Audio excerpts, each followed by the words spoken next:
തോളോട് തോൾ ചേർന്ന് ജീവിക്കുന്ന ഒരു രാജ്യത്ത് അരാജകത്വത്തിന്റെ വിളവെടുപ്പ് നടത്തുന്നവരെ നാം തിരിച്ചറിഞ്ഞേ മതിയാകൂ. രാജ്യത്തിന്റെ നാനാഭാഗത്ത് ന്യൂനപക്ഷങ്ങൾ ആക്രമിക്കപ്പെടുന്നു. മെയ്ക്ക് ഇൻ ഇന്ത്യയും മൻ കി ബാത്തും പറഞ്ഞ് ഫാഷിസം നമ്മുടെ അടുക്കളയിൽ വരെ ഇടപെടുന്നു.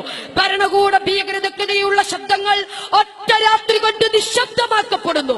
ഈ രാജ്യത്തിന്റെ മഹത്തായ പാരമ്പര്യത്തെയും പൈതൃകത്തെയും കാലിപൂശി വിദ്യാഭ്യാസ സമ്പ്രദായത്തെ ഹിന്ദുത്വവൽക്കരിക്കാനുള്ള ശ്രമങ്ങൾ അണിയറയിൽ തകൃതിയായി നടന്നുകൊണ്ടിരിക്കുന്നു.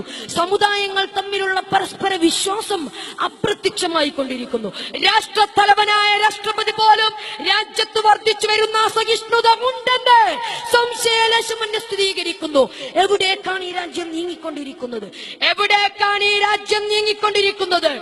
ഗാന്ധിജിയും നെഹ്റുവും മൗലാന മുഹമ്മദ് അലി ജൗഹറും തോളോട് തോൾ ചേർന്ന് നേടിയെടുത്ത സ്വതന്ത്ര ഭാരതം എന്ന മഹത്തായ സ്വപ്നം ചീട്ടുകൊട്ടാരം പോലെ തകർന്നു വീഴുകയാണോ?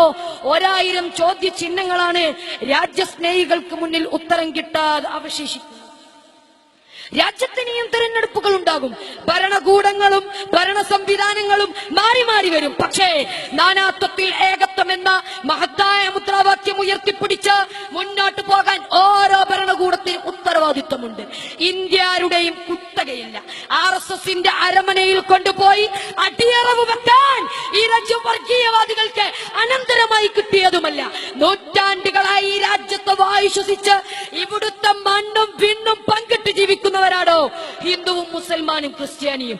അവർക്കിടയിൽ വിഭാഗീയതയുടെ, അവർക്കിടയിൽ വർഗീയതയുടെ വൻമതിലുകൾ തീർക്കുന്നവരെ ഭാരതീയരായ നാം ഭരണസിരാ കേന്ദ്രങ്ങളിൽ നിന്നും പടിയടച്ച് പിണ്ടം വെക്കേണ്ട സമയം അതിക്രമിച്ചിരിക്കുന്നു.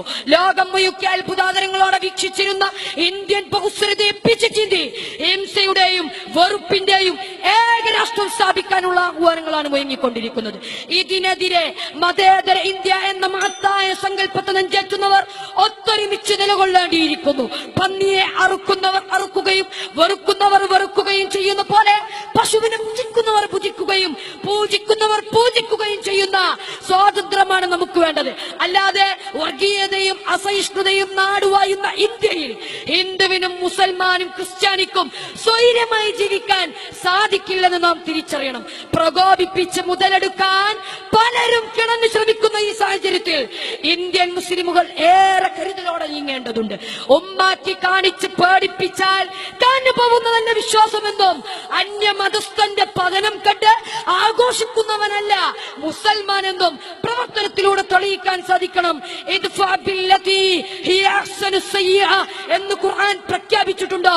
ആ പ്രഖ്യാപനം ഉൾക്കൊണ്ട് രാജ്യത്തിന്റെ കെട്ടുറപ്പിന് വേണ്ടി സൗഹാർദ്ദത്തോടെ, സഹിഷ്ണുതയോടെ, സഹോദര്യത്തോടെ മുന്നേറുക. നാഥൻ തുണക്കട്ടെ.